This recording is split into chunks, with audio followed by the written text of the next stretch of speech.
News 18 मराठीच्या cotton king studio मध्ये आपलं स्वागत। नमस्कार, मी विशाल परदेशी। आपण बघताय न्यूज 18 मराठी, आवाज महाराष्ट्राचा।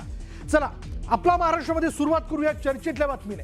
ती बातमी अशी की शिवसेनेचे आमदार संजय गायकवाड पुन्हा एकदा वादात सापडलेत। शिवाजी कोण होता या पुस्तकाच्या शीर्षकावरून शिवसेना आमदार संजय गायकवाडांनी पुस्तकाचे प्रकाशक प्रशांत आंबी यांना फोन करून शिवीगाळ आणि जीवे मारण्याची धमकी दिली। संजय गायकवाड यांच्या विरोधात प्रशांत आंबी यांनी पोलीस स्टेशनमध्ये तक्रार दाखल केली आहे, तर विरोधकांनीही संजय गायकवाडांचा जोरदार समाचार घेतलाय। आमदार संजय गायकवाडांची शिवीगाळ। मी व्यवस्थित बोलतो।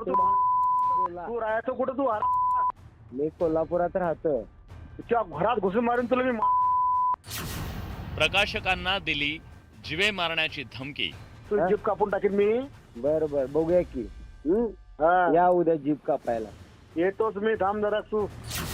पुस्तकाच्या शीर्षकावरून शिवीगाळ। तर तुम्ही शिवाजी महाराजांना शिवाजी म्हणता का? ते गोविंद पानसरेंचं पुस्तक आहे। अरे गोविंद पानसरे कोण? हराम शिवाजी म्हणणारा। बुलढाण्याचे शिवसेनेचे आमदार संजय गायकवाड आणि वाद हे काही नवं नाही। आता या वादात आणखी भर पडली आहे। दिवंगत विचारवंत गोविंद पानसरे लिखित शिवाजी कोण होता या पुस्तकाचे प्रकाशक प्रशांत आंबी यांना फोनवरून त्यांनी शिवीगाळ केली। तू काही शास्त्र शिकू नको, लिहून घे। मी आमदार संजय गायकवाड तुला घरात घुसून मारीन। तुम्ही आता तू कधी धमक्या देऊ पुस्तक नका कुठं मला। वाटला दिसला? तुम्ही मी धमक्या देत नाही, मी करून व्यवस्थित दाखवतो। बोलतोय, व्यवस्थित। आम्हा नीट बोल। शिवाजी महाराज मी व्यवस्थित बोलतोय, तुम्ही व्यवस्थित बोला। मी व्यवस्थित बोलतो, तू शिवाजी मी व्यवस्थित काय सांगतो? बोलतोय, तू बोला। तू राहायचं कुठं? तू मी कोल्हापुरात राहतो। तुझ्या घरात घुसून मारून तुला मी कॉम्रेड गोविंद पानसरेने शिवाजी कोण होता हे पुस्तक 1988 साली लिहिलं, पण आता जवळपास 38 वर्षांनी संजय गायकवाडांना जाग आली। त्यांनी पानसरेंच्या त्या पुस्तकाच्या शीर्षकावर सवाल उपस्थित केलाय। तर तुम्ही शिवाजी महाराजांना शिवाजी म्हणता का? ते गोविंद पानसरेंचं पुस्तक आहे। अरे गोविंद पानसरे कोण? हराम शिवाजी म्हणणारा। तुम्ही माहिती घ्या, तुम्हाला कळेल कोण आहे। काय माहिती घ्यायची गरज नाही मला। मला माहिती आहे शिवाजी महाराज कोण आहे। तुमच्यासारखे नालायक लोक आमच्या महाराजाला एकरी भाषेत बोलता। तुम्ही पुस्तक वाचलंय का? पुस्तक वाचा। काय पुस्तक वाचायची गरज नाही मला। शिवाजी कोण होता तुला याची गरज काय आहे? मी काय सांगतोय की आराधर करण्यासाठी नाही लिहिलेलं, तुम्ही पुस्तक वाचा, तुम्हाला आम्ही कळून जाईल। पुस्तक नाही, आम्ही पुरा इतिहास वाचला। आम्ही मराठा आहे, त्याचे वंशज आम्ही। ती व्यवस्थित मी बोलतो, तुम्ही व्यवस्थित बोला। ती भाषा बदल, पुस्तकाचं नाव बदल। तो अधिकार आमच्याकडे नाही आहे, पानसरेंचं पुस्तक आहे ते। मग पानसरेला भेटायला वर जाय। प्रकाशक प्रशांत आंबी यांनी संजय गायकवाडांना पुस्तक वाचण्याचा सल्ला दिला, मात्र त्यानंतरही संजय गायकवाड यांनी प्रशांत आंबींना मारण्याची धमकी दिली। तू हा, भेट फक्त, या, तुला या. कदा चिडून टाकतो पाय जरा। हा, या बघूया। आणि जरा वा संजय गायकवाड कोणी महाराष्ट्राला आमदार जरा चेक कर। तू बी कोण आहे?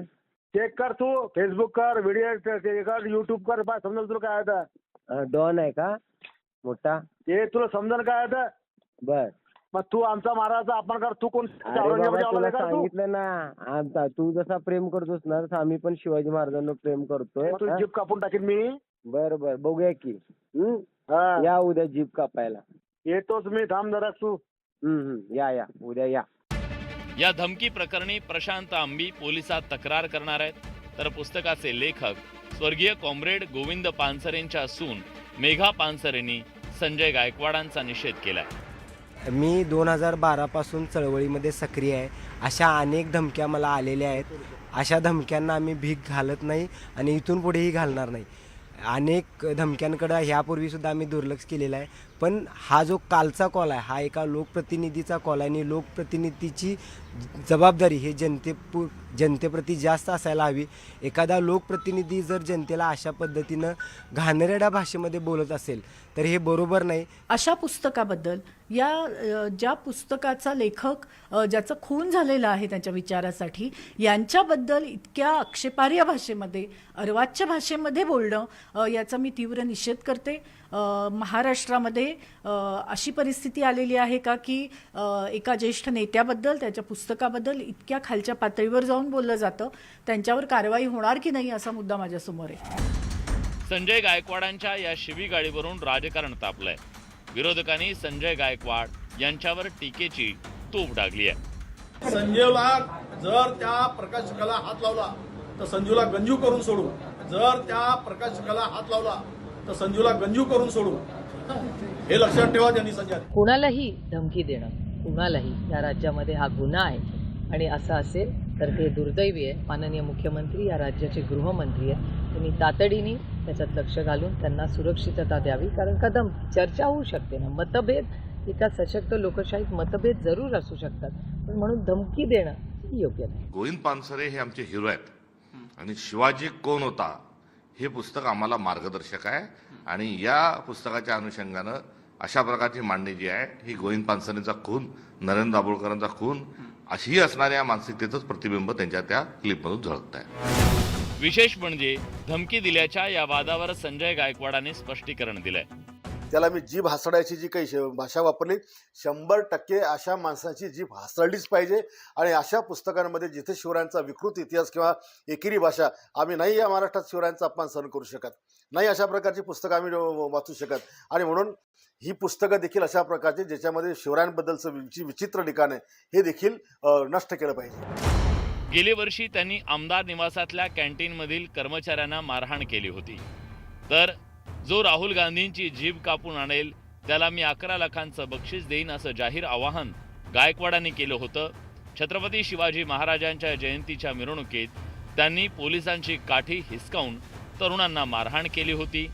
2025 मध्ये बुलढाण्यातल्या एका सभेत गायकवाडांनी मतदारांना फक्त दारू आणि मटण हवं असं विधान केलं, तर महाराष्ट्र पोलीस जगातील सर्वात अकार्यक्षम असल्याची टीका केली. 1987 मध्ये आपण वाघाची शिकार करून त्याचा दात गळ्यात घातल्याचं विधान संजय गायकवाडांनी केलं. आता पुस्तक प्रकाशकाला शिवीगाळ आणि धमकीमुळे ते पुन्हा चर्चेत आले. Bureau report, news 18 Marathi.